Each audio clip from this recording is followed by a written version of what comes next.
From the macabre minds of Laughing Devil Production comes another story from the Nightshade Diary. You know what that means. Check under the bed and make sure no one or nothing is there. Is the closet door securely shut? Then leave your disbelief behind, amp up your imagination, and hang on tight for another ride into terror and mystery. And like all good horror stories, just imagine it's a dark and stormy night. And remember, screaming like a little girl is permitted.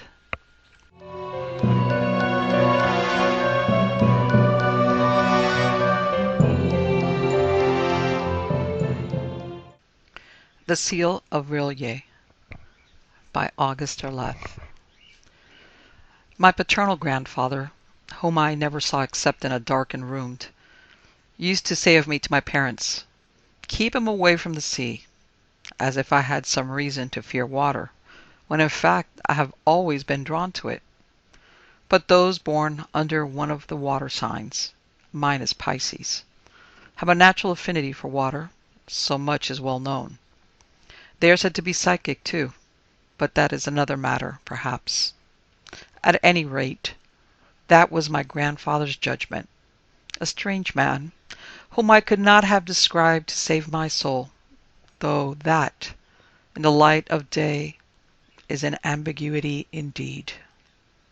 That was before my father was killed in an automobile accident, and afterwards it was never said in vain, for my mother kept me back in the hills, well away from the sight and sound and the smells of the sea. But what is meant to be will be. I was in college in a Midwestern city when my mother died, and the week after that, my Uncle Sylvan died too, leaving everything he had to me. Him I had never seen. He was the eccentric one of the family, the queer one, the black sheep. He was known by a variety of names, and disparaged in all of them, except by my grandfather, who did not speak of him at all without sighing.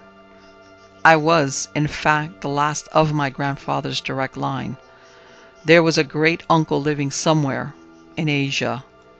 I always understood, although what he did there no one seemed to know, except that it had something to do with the sea, shipping perhaps, and so it was only natural that I should inherit my Uncle Sylvan's places. For he had two, and both, as luck would have it, were on the sea, one in a Massachusetts town called Innsmouth, and the other isolated on the coast well above that town. Even after the inheritance taxes, there was enough money to make it unnecessary for me to go back to college or to do anything I had no mind to do. And the only thing I had a mind to do was that which had been forbidden me for these 22 years, to go to the sea, perhaps to buy a sailboat or a yacht or whatever I liked. But that was not quite the way it was to be. I saw the lawyer in Boston and went on to Innsmouth. A strange town, I found it. Not friendly, though there were those who smiled when they learned who I was. Smiled with a strange, secretive air, as if they knew something they would not say of my Uncle Sylvan. Fortunately, the place at Innsmouth was the lesser of his places. It was plain that he had not occupied it much. It was a dreary, somber old mansion, and I discovered much to my surprise that it was the family homestead, having been built by my great-grandfather, who had been in the China trade and lived in by my grandfather for a good share of his life, and the name of Phillips was still held in a kind of awe in that town. No, it was the other place in which my Uncle Sylvan had spent most of his life. He was only 50 when he died, but he had lived much like my grandfather. He had not been seen about much, being seldom away from that darkly overgrown house which crowned the rocky bluff on the coast above Innsmouth. It was not a lovely house, not such a one as would call to the lover of beauty, but it had its own attraction, nevertheless, and I felt it at once. I thought of it as a house that belonged to the sea, for the sound of the Atlantic was always in it, and trees shut it from the land. while to the sea it was open, its wide windows looking ever east. It was not an old house like that other. 30 years, I was told, though it had been built by my uncle himself on the site of a far older house that had belonged to my great-grandfather too.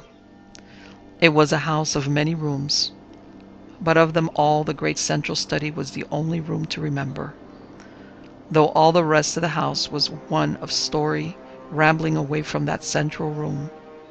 That room had the height of 2 stories, and was sunken besides, with its walls covered with books and all manner of curios, particularly outre and suggestive carvings, and sculptures, paintings, and masks, which came from many places of the world, but especially from the Polynesias, from Aztec, Maya, and Inca country, and from ancient Indian tribes in the northwest coastal areas of the North American continent.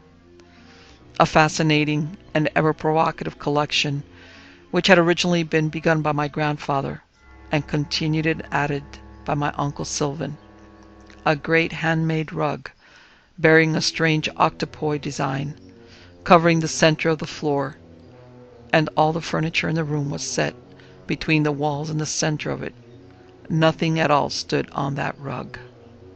There was, above all else, a symbolization in the decor of the house, here and there woven into rugs, beginning with that great round rug in the central room, into hangings on plaques, was a design which seemed to be of a singularly perplexing seal, a round, disc-like pattern, bearing on it a crude likeness of the astronomical symbol of Aquarius, the water carrier, a likeness that might have been drawn remote ages ago, when the shape of Aquarius was not as it is today, surmounting a hauntingly indefinite suggestion of a buried city, against which, in the precise center of the disc, was imposed an indescribable figure that was at once Isathic and Saurian, simultaneously octopoid and semi-human, which, though drawn in miniature, was clearly intended to represent a colossus in someone's imagination.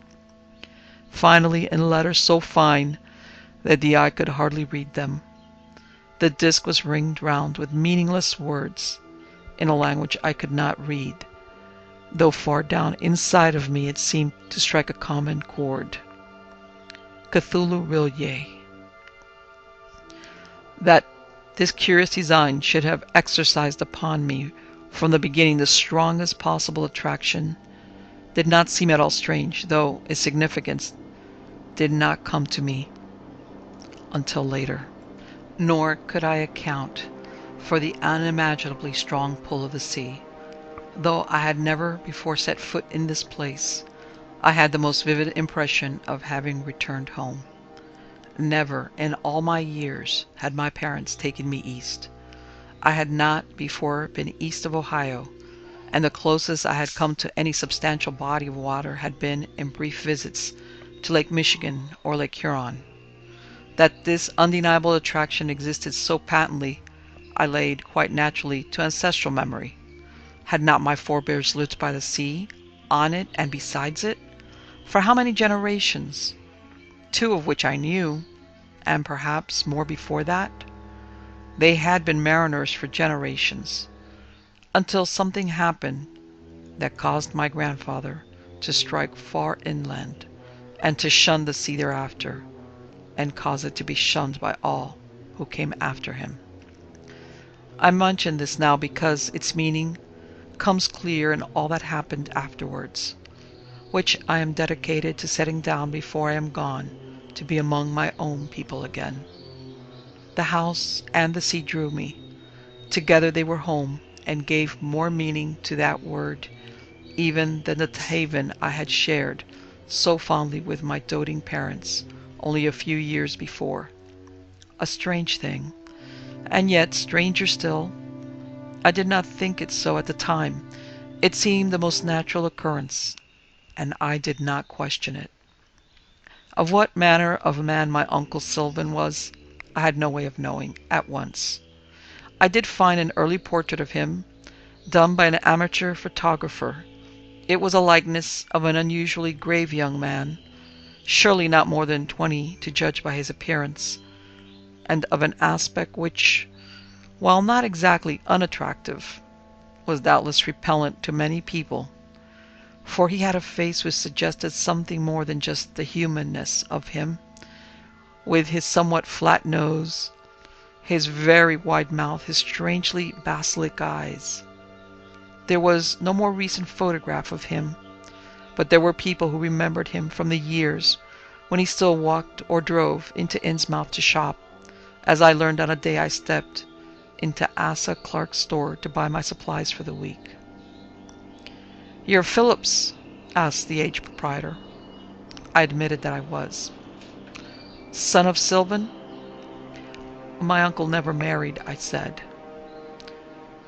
"We've had naught but his word for that," he replied. "Then you'll be Jared's son. How is he?"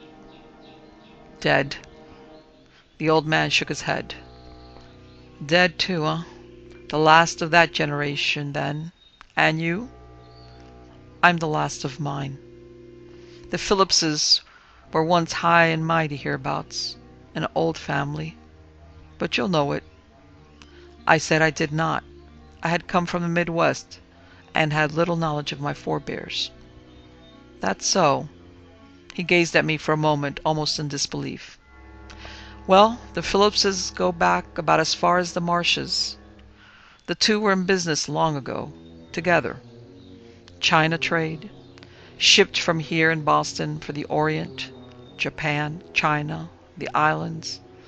And they brought back—" But he stopped, and his face paled a little, and he shrugged. "Many things. Aye, many things indeed." He gave me a baffling look. "You figuring to stay hereabouts?" I told him I had inherited and moved into my uncle's place on the coast. I was now looking for servants to staff it. "You'll not find 'em," he said, shaking his head. "The place is too far up the coast, and much disliked. If any more of the Phillipses were left—" He spread his hands helplessly.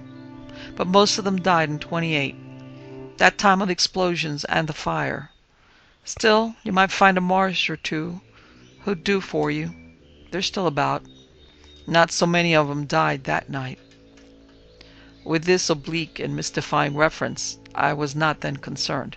My first thought was of someone to help me at my uncle's house. "Marsh?" I repeated. "Can you name one and give me his address?" "There is one," he said thoughtfully, and then smiled as if to himself. That was how I came to meet Aida Marsh. She was 25, but there were days when she looked much younger, and other days when she looked older. I went to her home, found her, asked her to come to work for me days. She had a car of her own, even if but an old-fashioned Model T.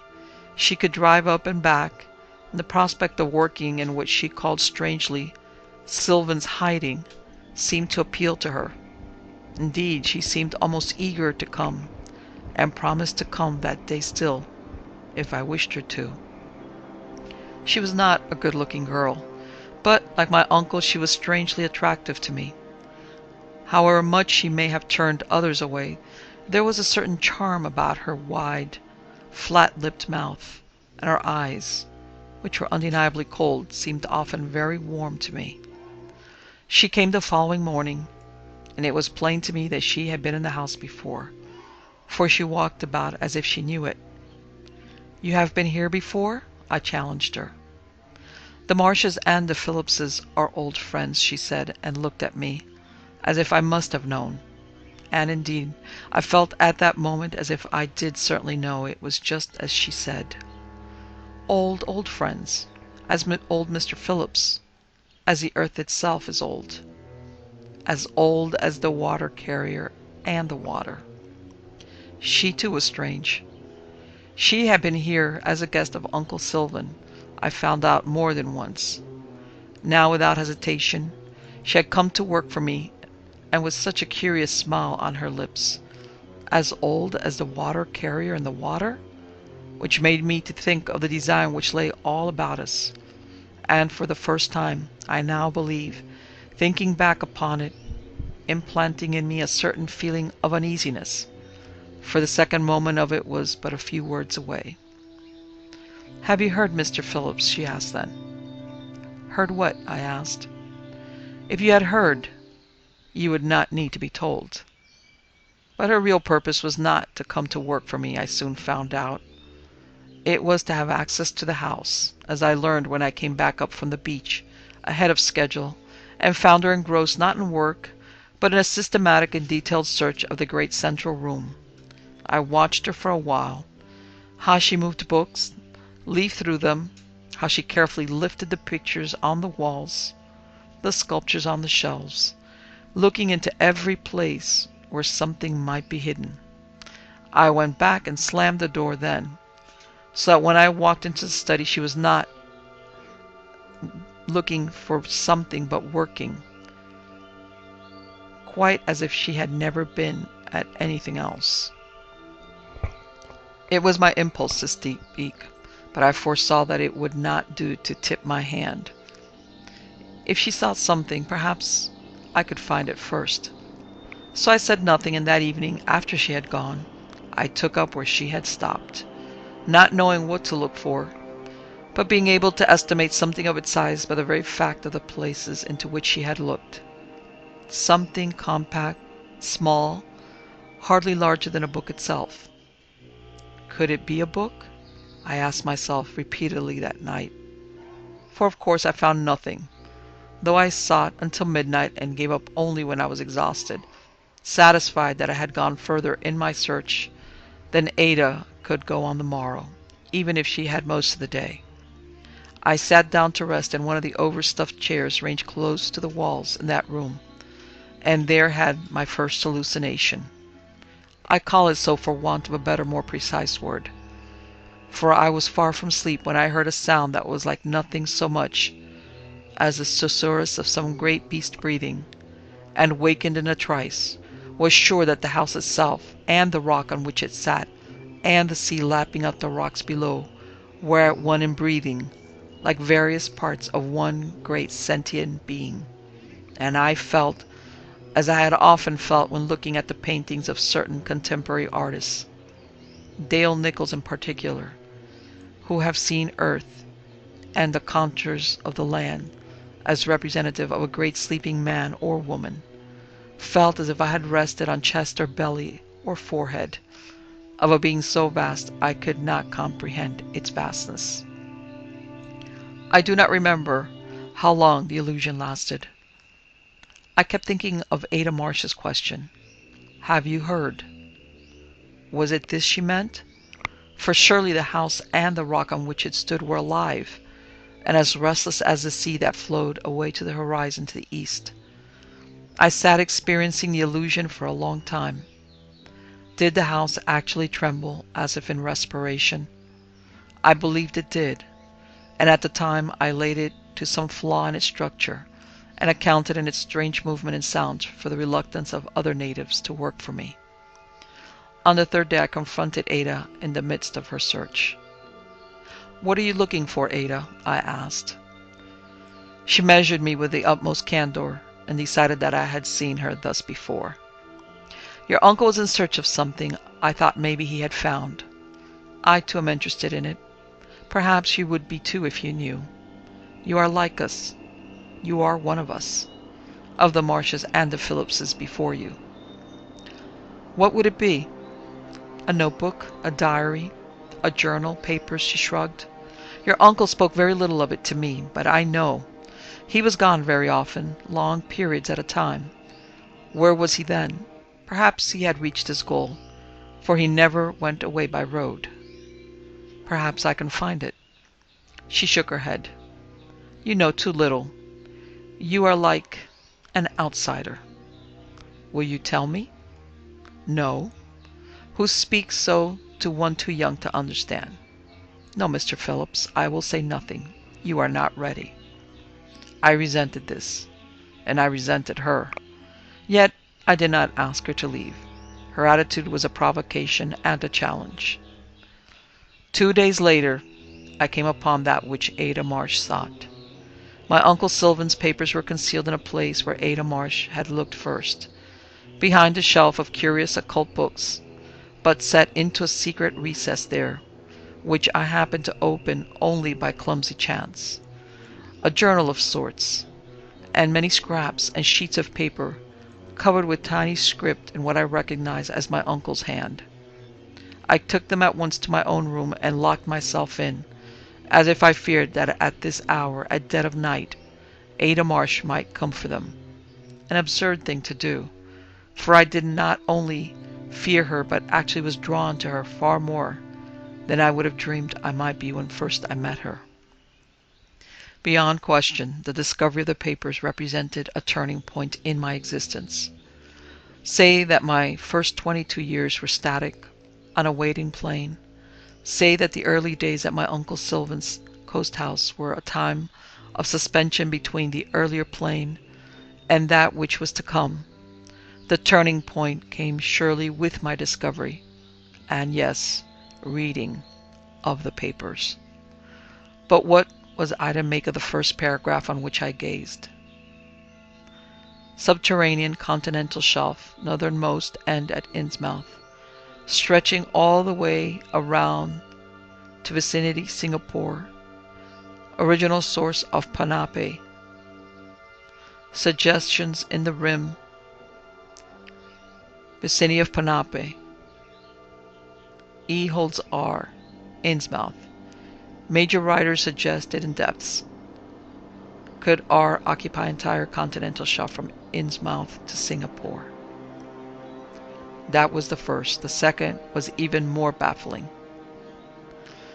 Cthulhu who waits dreaming and Relye is all in all, and everywhere. He is in Relye, at Innsmouth, and at Panape. He is among the islands and in the depths. How are the deep ones related? And where did Obed and Cyrus make the first contact? Panape or one of the lesser islands? And how? On land or in the water? But my uncle's papers were not alone in that treasure trove. There were other, even more disturbing revelations.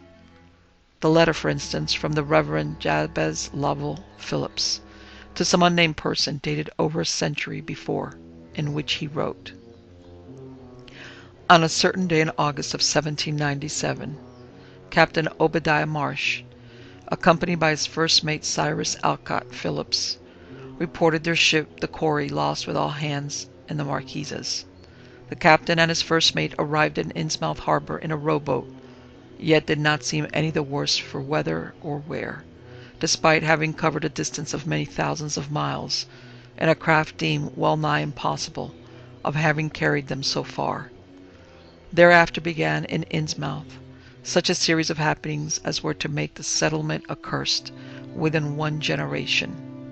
For a strange race was born to the Marshes and the Phillipses. A blight was fallen upon their families, which followed after the appearance of women.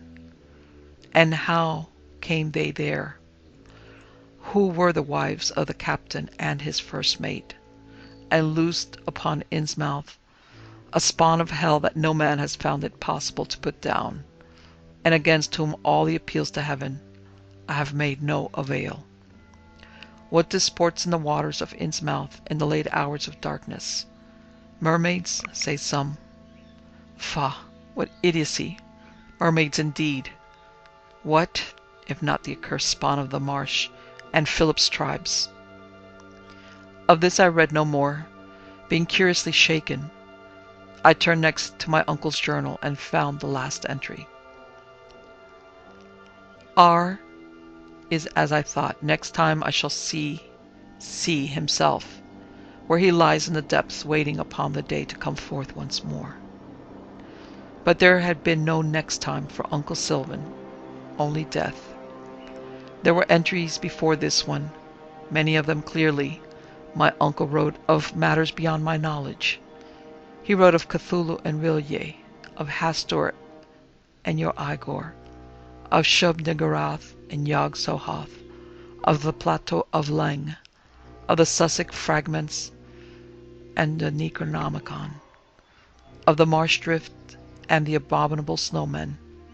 But most often of all, he wrote of Relye and of great Cthulhu, the R and the C of his papers, and of his abiding search for them, for my uncle, as was made plain in his own handwriting, was in search of these places or beings.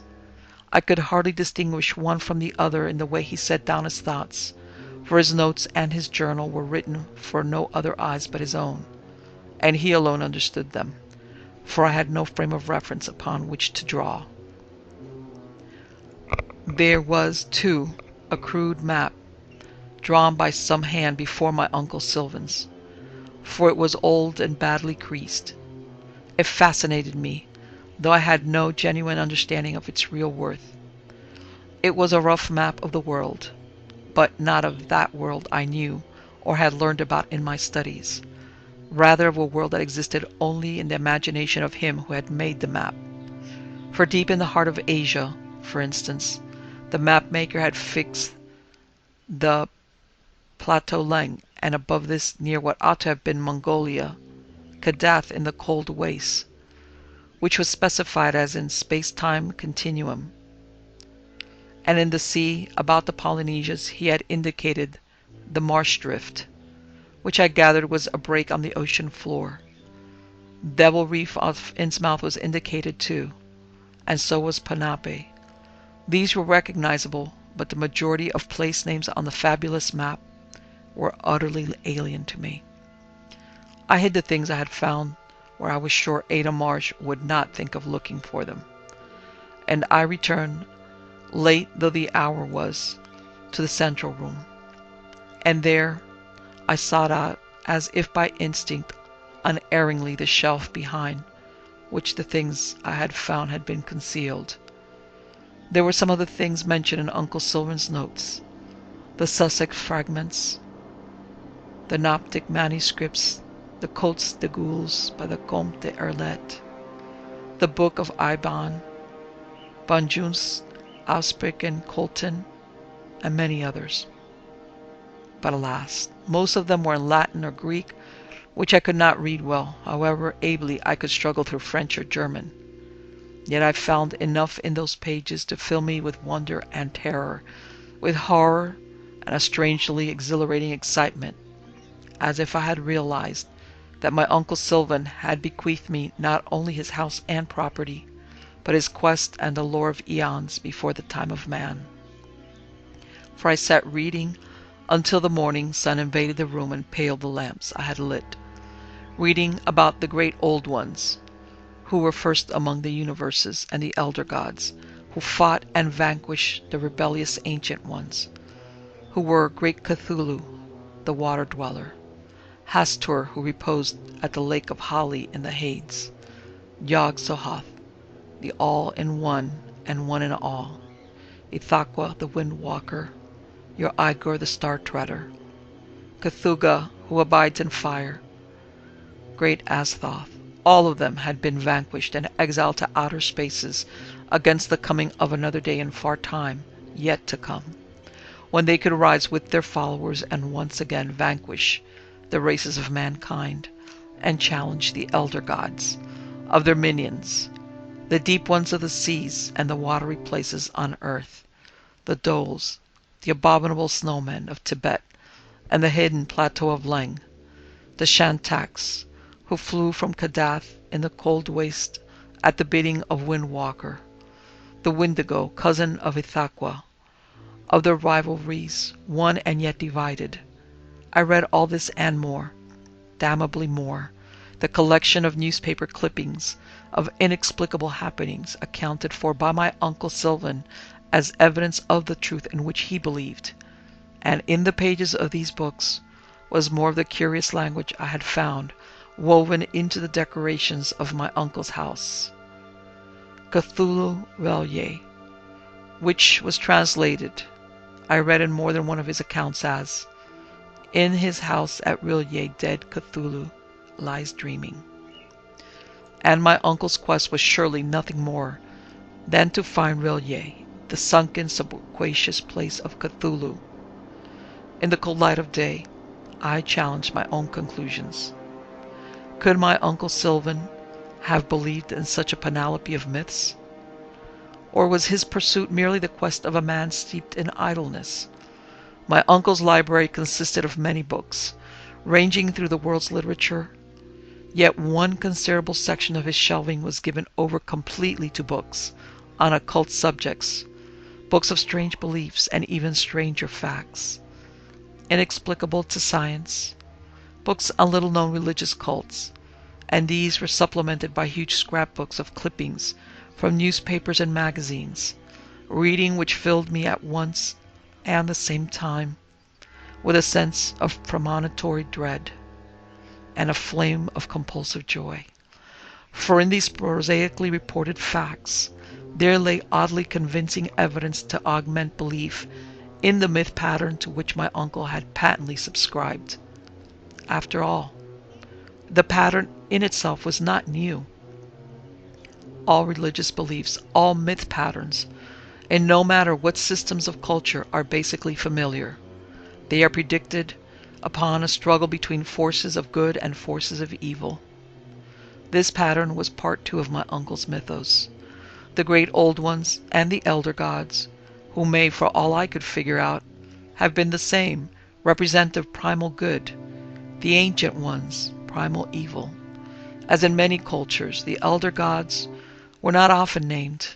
The ancient ones were, and often, for they were still worshipped and served by followers throughout Earth and among the planetary spaces. And they were aligned not only against the elder gods, but also against one another, in a ceaseless struggle for ultimate dominion. They were, in brief, representations of elemental forces, and each had his element. Cthulhu of water, Cthugha of fire, Ithaqua of air, Hastur of interplanetary spaces, and others among them belonged to great primal forces. Shub-Niggurath, the messenger of the gods, of fertility, Yog-Sothoth, of the time-space continua, Azathoth, in a sense, the fountainhead of evil. Was this pattern, after all, not familiar? The elder gods could so easily have become the Christian Trinity. The ancient ones could, for most believers, have been altered into Sathanas and Beelzebub, Mephistopheles and Azrael, except they were coexistent, which disturbed me, though I knew that systems of belief constantly overlapped in the history of mankind.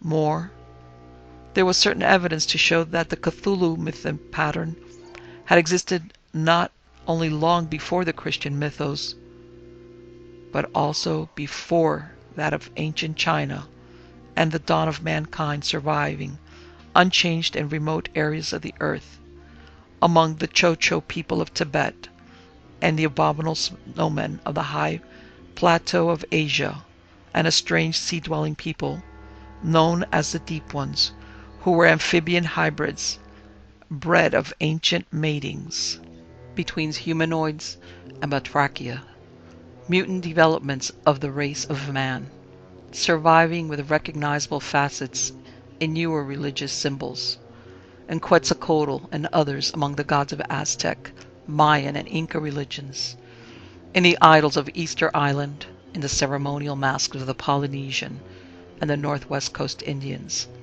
where the tentacle and octopoid shape, which were the marks of Cthulhu, persisted, so that in a sense it might be said that the Cthulhu mythos was primal. Even putting all this into the realm of theory and speculation, I was left with the tremendous amounts of clippings which my uncle had collected. These prosaic newspaper accounts served perhaps more effectively in giving pause to any doubt I might have had, because all were so palpably reportorial. For none of my uncle's clippings derived from any sensational source. All came straight from news columns or magazines offering factual material only, like the National Geographic, so that I was left asking myself certain searching questions. What did happen to Johansen and the ship Emma, if not what he himself set forth? Was any other explanation possible? And why did the U.S. government send destroyers and submarines to depth bomb the ocean about Devil Reef outside the harbor of Innsmouth, and arrest scores of Innsmouth people who were never afterwards seen again, and fire the coastal area, destroying scores of others. Why, if it were not true that strange rites were being observed by Innsmouth people who bore a hellish relationship to certain sea dwellers seen by night at Devil Reef? And what happened to Wilmarth in the mountain country of Vermont when he came too close to the truth in his search into the cults of the ancient ones, and to certain writers of what purported to be fiction, Lovecraft, Howard, Barlow, and what had purported to be science, like Fort, when they came too close to truth? Dead, all of them. Dead or missing, like Wilmarth. Dead before their times, most of them, while still comparatively young men.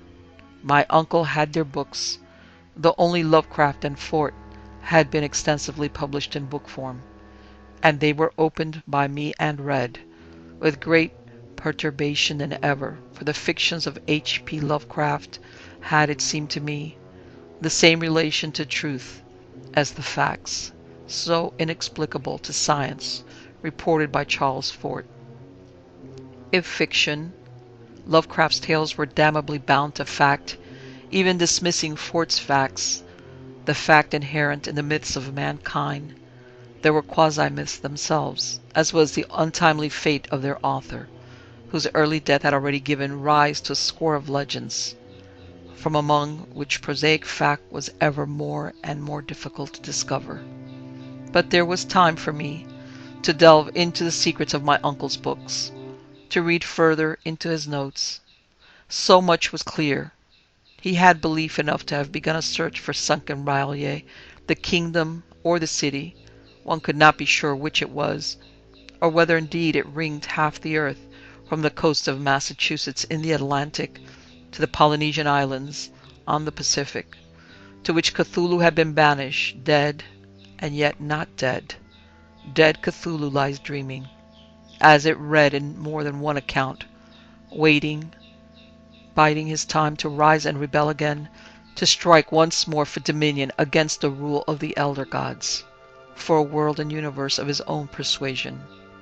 For is it not true that if evil triumphs, then evil becomes the law of life, and it is good that must be fought, the rule of the majority establishing the norm, and other than that being abnormal, or, by the way of mankind, the bad, the abhorrent? My uncle had sought R'lyeh, and he had written disturbingly of how he had done so. He had gone down into the Atlantic depths, from his home here on the coast, gone down off Devil Reef and beyond. But there was no mention of how he had done so. By diving equipment? Bathysphere? Of these I had found no evidence whatsoever at the house. It was on these explorations that he had gone during those periods when he had been so long missing from the house on the coast. And yet there had been no mention of any kind of craft either, nor had my uncle left any such thing in his estate. If R'lyeh was the object of my uncle's search, what then was Aida Marsh's?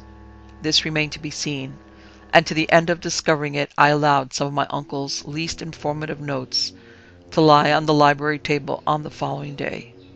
I managed to watch her when she came upon them, and I was left in no doubt by her reaction that this was the object of her search, the cache I had found. She had known of these papers, but how? I confronted her. Even before I had a chance to speak, she spoke. "You found them," she cried. "How did you know about them?" "I knew what he was doing." "The search?" She nodded. "You can't believe," I protested. "How can you be so stupid?" she cried angrily. "Did your parents tell you nothing? Your grandfather? How could you have been raised in darkness?" She came close to me, thrust the papers in her hand at me, and demanded, "Let me see the rest of them." I shook my head. "Please, they are of no use to you." "We shall see. Tell me then, he had begun the search?" "Yes, but I do not know how. There is neither a diver's suit nor boat. At this she favored me with a glance which was a challenging mingling of pity and contempt. You have not even read all he had written. You haven't read the books. Nothing. Do you know what you're standing on? This rug? I asked wonderingly. No, no, the design, the pattern. It's everywhere. Don't you know why? Because it is the great seal of Villiers. So much at least he discovered years ago, and was proud to emblazon it here. You stand on what you seek. Look further and find his ring. After Aida Marsh left that day, I turned once more to my uncle's papers. I did not leave them until long past midnight, but by that time I had gone through most of them cursorily, and some of them with the closest attention. I found it difficult to believe what I read. Yet clearly my Uncle Sylvan had not only believed it, but seemed actually to have taken some part in it himself. He had dedicated himself early in life to the search for the sunken kingdom. He professed openly a devotion to Cthulhu, and most suggestive of all, his writings contained many times chilling hints of encounters, sometimes in the ocean depths, sometimes in the streets of legend-haunted Arkham, an ancient gambrel-roofed town which lay inland from Innsmouth, not far from the coast along the Miskatonic River, or near by Dunwich, or even Innsmouth, with men or beings which were not men, I could hardly tell which, who believed as he did and were bound in the same dark bondage to this resurgent myth from the distant past. And yet, despite my iconoclasm, there was too an edge of belief I could not diminish. Perhaps it was because of the strange insinuations in his notes, the half-statements, which were meant only for reference to his own knowledge, and thus never clear, for he referred to something he knew too well to set down. The insinuations about the unhallowed marriages of Aida Marsh and 3 others. Could there have been a Phillips among them? And the subsequent discovery of photographs of the Marsh women, Obadiah's widow, a curiously flat-faced woman, very dark of skin, with a wide, thin-lipped mouth. The younger Marshes, all of whom resembled their mother, together with odd references to their curious hopping gait, so much a characteristic of those who descended from those who came back alone from the sinking of the quarry, as Uncle Sylvan put it. What he meant to say was unmistakable. Obadiah Marsh had married in Ponape a woman who was not a Polynesian, yet lived there, and belonged to a sea race which was only semi-human, and his children, and his children's children had borne the stigmata of that marriage, which had in turn led to the Holocaust visited upon Innsmouth in 1928, and to the destruction of so many members of the old Innsmouth family. Though my uncle wrote in the most casual manner, there was horror behind his words, and the echo of disaster rolled out from behind the sentences and paragraphs of his writing. For those of whom he wrote were allied to the deep ones. Like them, they were amphibious creatures. Of how far the accursed taint went, he did not speculate, nor was there ever word to settle his own status in relation to them. Captain Obadiah Marsh, presumably also Cyrus Phillips, and 2 others of the quarry's crew, who had remained behind in Ponape, certainly shared none of the curious traits of their wives and children. But whether the taint went beyond their children, none could say. Was it this Aida Marsh had meant when she had said to me, "You are one of us"? Or had she reference to some even darker secret? Presumably my grandfather's abhorrence of the sea was due to his knowledge of his father's deeds. He, at least, has successfully resisted the dark heritage. But my uncle's papers were on the one hand too diffuse to make a coherent account, and on the other too plain to enlist immediate belief. What disturbed me immediately most of all were the repeated hints that his home, this house, was a haven, a point of contact, an opening to that which lies below, and the speculations about the breeding of the house, and the rocky bluff which are so often to be found in the early pages of his notes, and to which no reference whatsoever was made later on. What he had set down was baffling and challenging, fearsome and wonderful. It filled me with awe, and at one and the same time an angry disbelief and a wild wish to believe, to know. I sought everywhere to find out, but was only baffled the more. People in Innsmouth were closed-mouthed. Some of them actually shunned me, crossed the street at my approach, and in the Italian district frankly crossed themselves as if to ward off the evil eye.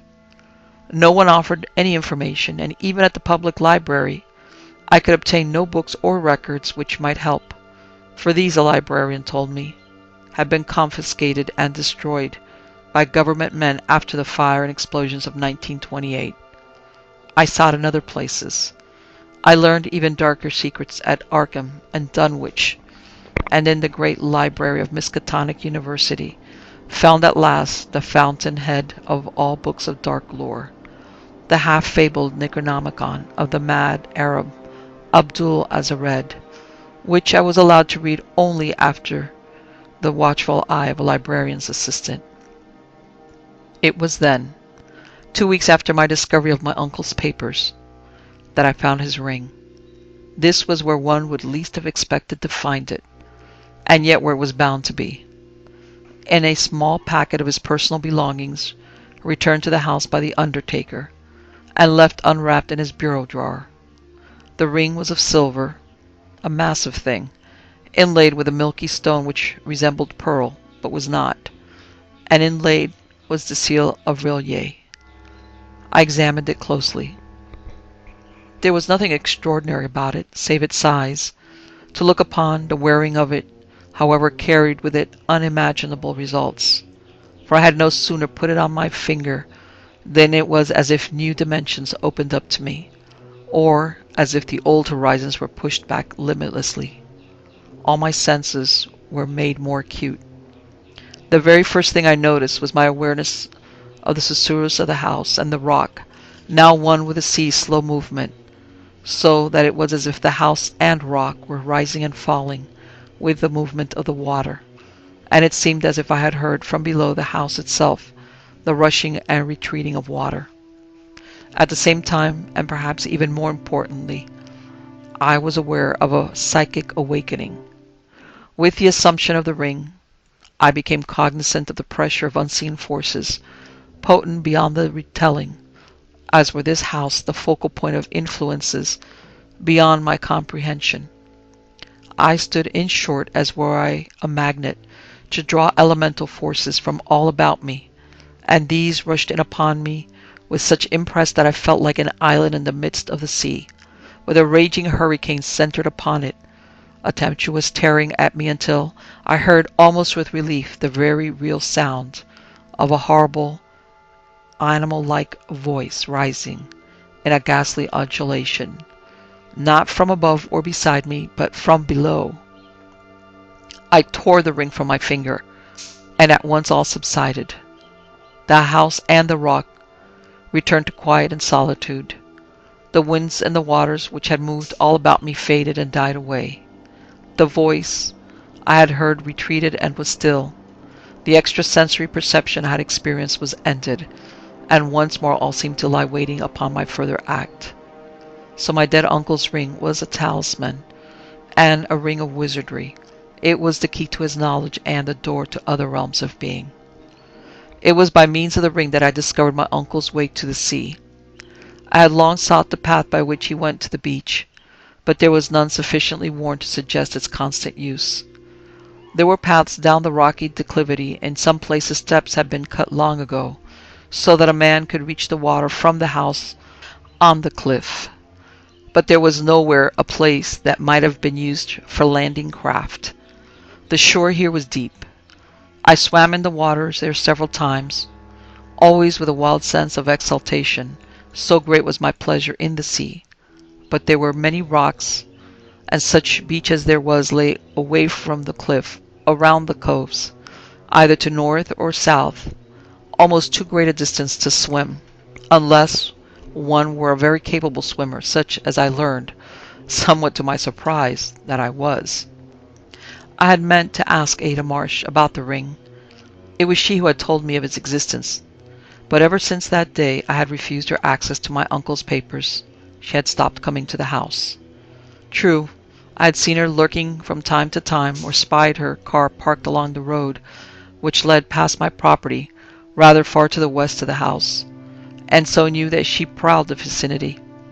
Once I had gone into Innsmouth to look for her, but she was not at her home, and my inquiries brought me only open hostility from most of the populace, and sly meaningful glances I could not correctly interpret from others, those shambling half-derelict people who lived along the coast streets and byways. So it was not due to her help that I found my uncle's way to the sea. I had put on the ring one day, and drawn to the sea, was bent on climbing down to the water's edge, when I found myself, while in the act of crossing the great central room of the house, virtually unable to leave it, so strong was its pull upon the ring. I ceased to try, presently recognizing that a psychic force was manifest, and simply stood, waiting for guidance, so that when I was impelled towards a singularly repellent work of carved wood, a primitive piece representing some hideous frog hybrid, affixed to a pedestal along one wall of the study, I yielded to impulse, went over to it, seized hold of it, and pushed, pulled, and finally turned it right and left. It gave to the left. Instantly there was a creaking of chains, a clanking of gears, and the entire section of the sturdy floor, covered by the rug bearing the seal of Reef, came up like a great trap-door. I went wonderingly over to it, my pulse quickening with excitement, and I looked down into the pit below, a great yawning depth, into the darkness of which a continuing spiral of steps had been hewn out of the solid rock upon which the house stood. Did it lead to water below? I selected a book at random from my uncle's set of Dumas and dropped it. Then I stood listening for any sound from below. It came at last, a splash, distantly. So, with the utmost caution, I crept down the interminable stairs, down into the smell of the sea. Small wonder I had felt that the sea was in the house. Down into the dank coolness of a watery place, until I could feel the moisture on the walls and the steps underfoot. Down into the sound of restless water below, the sloshing and rushing of the sea, until I came to where the stairs ended, at the very edge of the water, in a kind of cavern that was large enough to have held the entire house in which my Uncle Sylvan had lived. And I knew beyond cavil that this was my uncle's way to the sea, this and no other, though I was as mystified as ever to find even here no evidence of boat or diving gear, but only footprints, and seen in the light of the matches I struck, something more. The long slithered marks, and the blobs where some monstrous entity had rested, marks which had made me to think, with prickling scalp and goose-flesh skin, of some of those hideous representations brought to the great room above me by my Uncle Sylvan and others before him from the mysterious islands of Polynesia.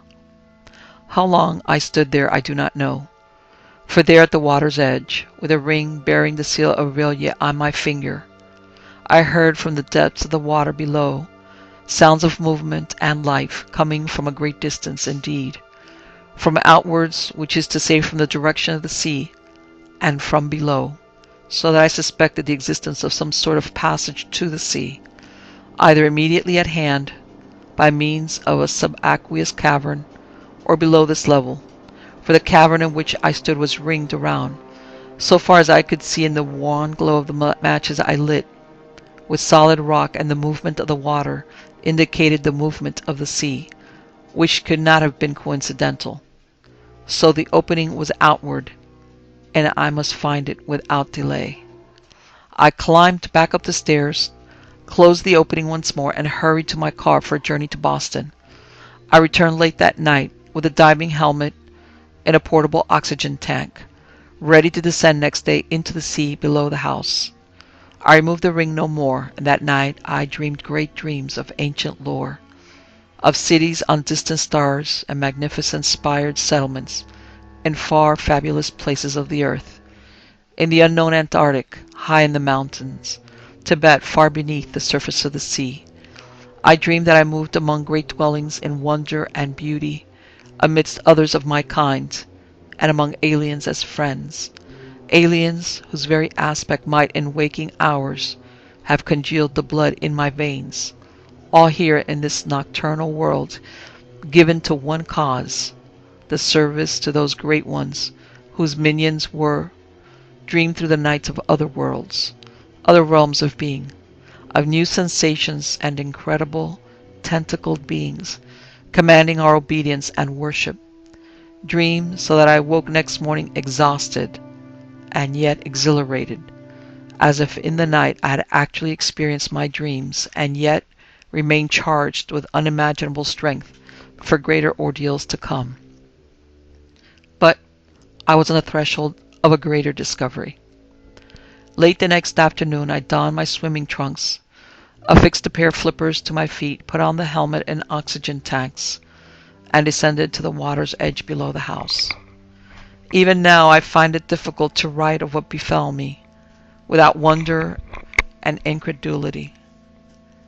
I lowered myself cautiously into that water, feeling for bottom and finding it, walking outwards towards the sea, at the bottom of a cavern many times the height of a man, walked outwards until suddenly I came to its end, and there without warning I stepped off into space and fell slowly through the water towards the ocean floor.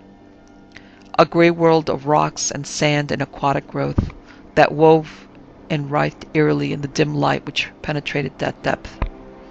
Here I was sharply conscious of the water's pressure, and beginning to wonder too about the weight of the helmet and oxygen tank when the time came for me to rise again. Perhaps the need of finding some place by means of which to walk out onto the shore would preclude any further search. Yet even as I thought this, I was impelled ever outwards, walking away from the shore and bearing south, out from Innsmouth. It dawned upon me with horrifying suddenness that I was being drawn as if by a magnet, even against my better judgment, for the oxygen in my tanks would not last long and would need to be replenished before I could hope to return, if I went very far out from the shoreline. Yet I was helpless to prevent myself from going seawards. It was as if some power beyond my control were drawing me away from the shore, outwards and down, for the land beneath the sea then sloped gently downwards, in a direction southeast of the house on the rock. In this direction I went steadily now, without pause, even though I was aware of a growing panic. I must turn about, must begin to find my way back. To swim up to the cave would require almost superhuman effort, despite the lightning pressure of the depths to start me on my way. To reach the foot of the stairs in the pit below the house, at a time when my oxygen was surely all but gone, would be almost impossible if I did not turn without delay. Yet something there would not permit me to turn. I moved ever onwards, outwards, as if by a design imposed upon me by a power greater than my own. I had no alternative. I must go ahead, and all the while my alarm grew. I found myself in violent conflict between what I wished to do and what I must do, and the oxygen in my tanks diminished with every step. Several times I vaulted upward, swimming vigorously, but while there was no difficulty about swimming, indeed I seemed to swim with almost miraculous ease, always I came back to the ocean floor, or found myself swimming outwards. Once I paused and looked about me, trying in vain to pierce the ocean's depth. I thought I imagined a great pale green fish swimming in my wake, and had the illusion that it was a mermaid, for I seemed to see hair streaming from it.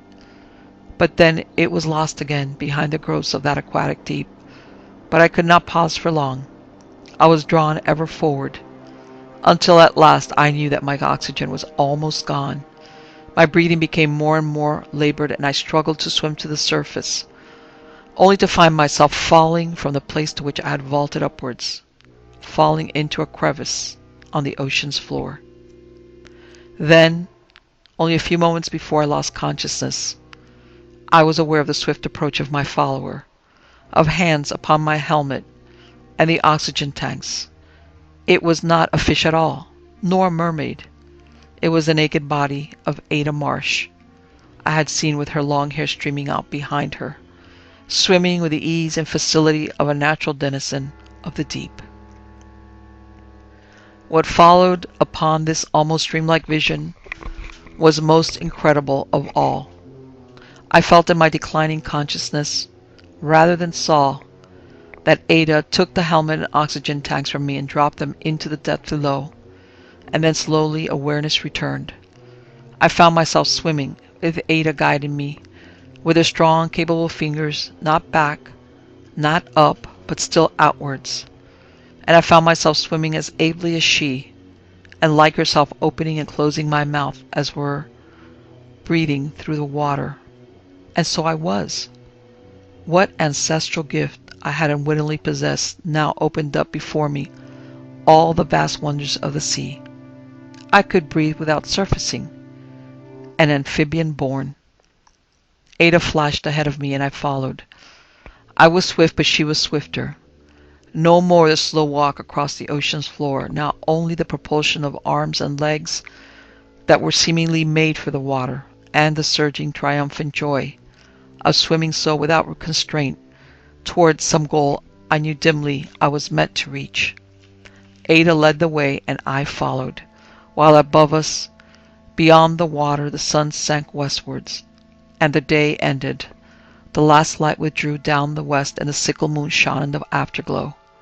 And at this hour we drove upwards towards the surface, following a line of jagged rocks which marked the wall of shore or island, I could not tell which, and broke water far from the shore at a place where a shelf of land jutted out of the sea, from which it was possible to see to the west the twinkling lights of a town, a harbour city, seeing which and looking back to where Aida Marsh and I sat in the moonlight, with boats moving shadowily between us and the shore, and I between us and the line of the horizon to the east.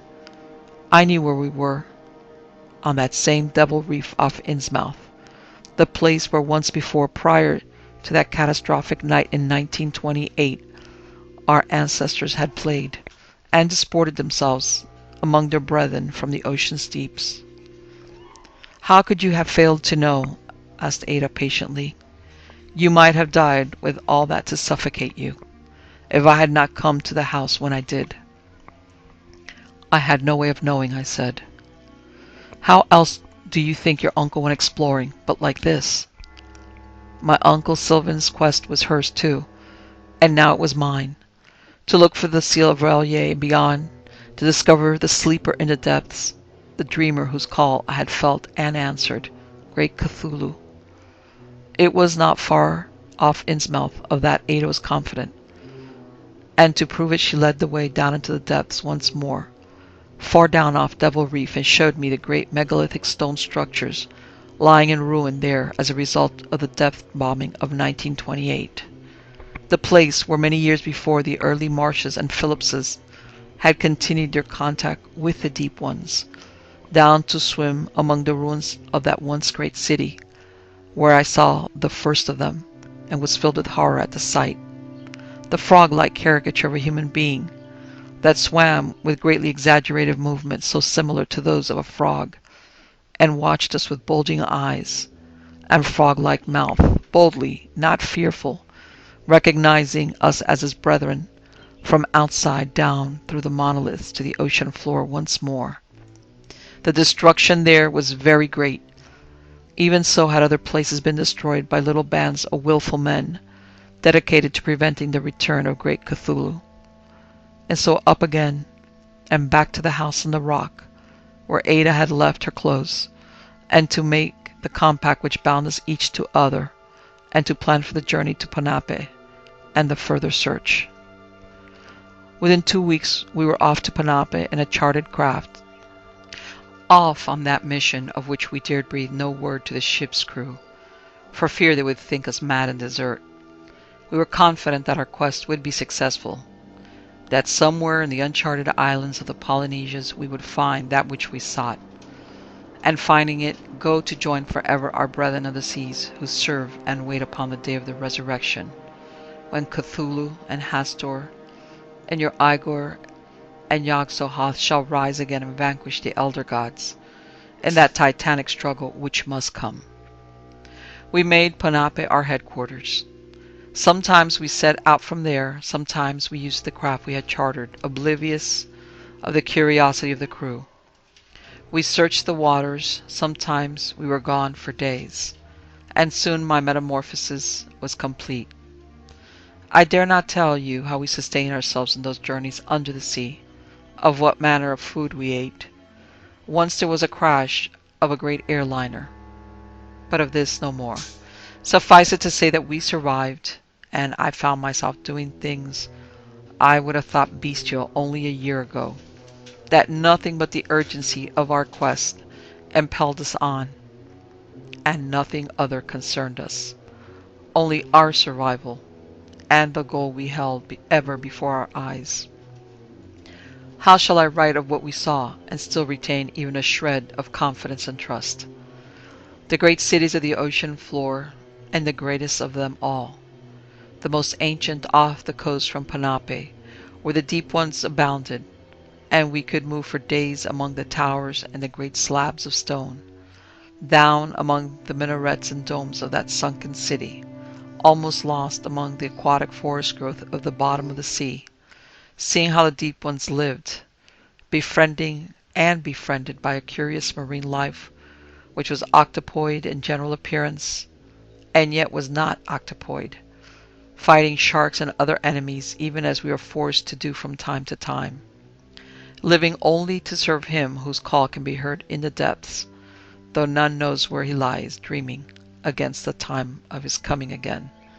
How shall I write of our ceaseless search, from city to city, from building to building, looking always for the great seal, beneath which he may lie, save as an endless round of days and nights, sustained by hope and the driving urgency of the goal, which loomed always ahead, a little closer every day.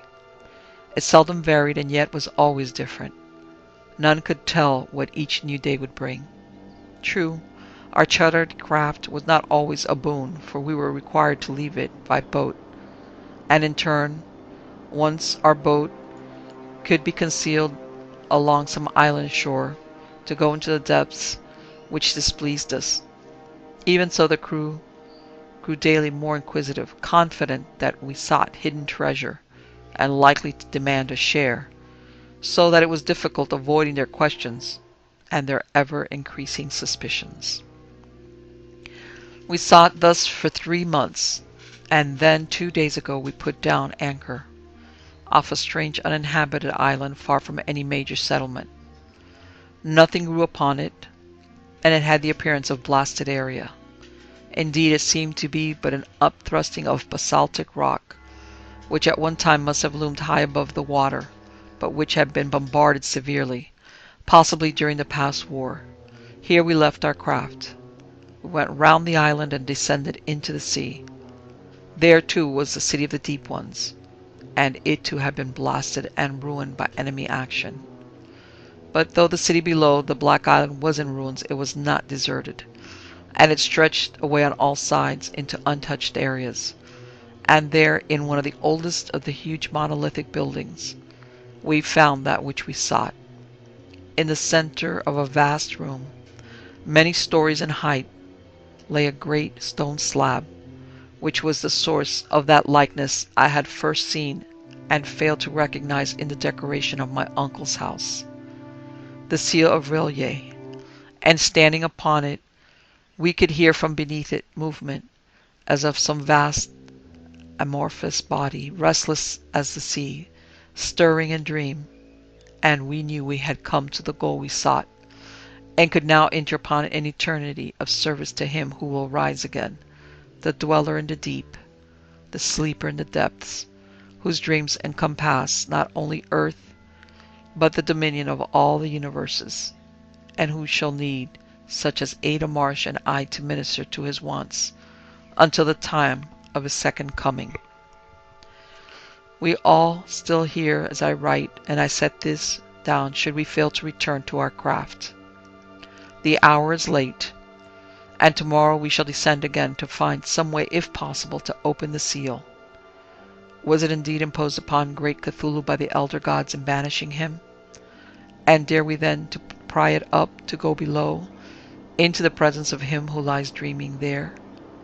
Ada and I, and soon there will be another of us, born in his natural element, to wait and serve great Cthulhu. For we have heard the call, we have obeyed, and we are not alone. There are others who come from every corner of the earth and spawn too of that mating between men and women of the sea. And soon the seas will belong to us, and thereafter all earth and beyond.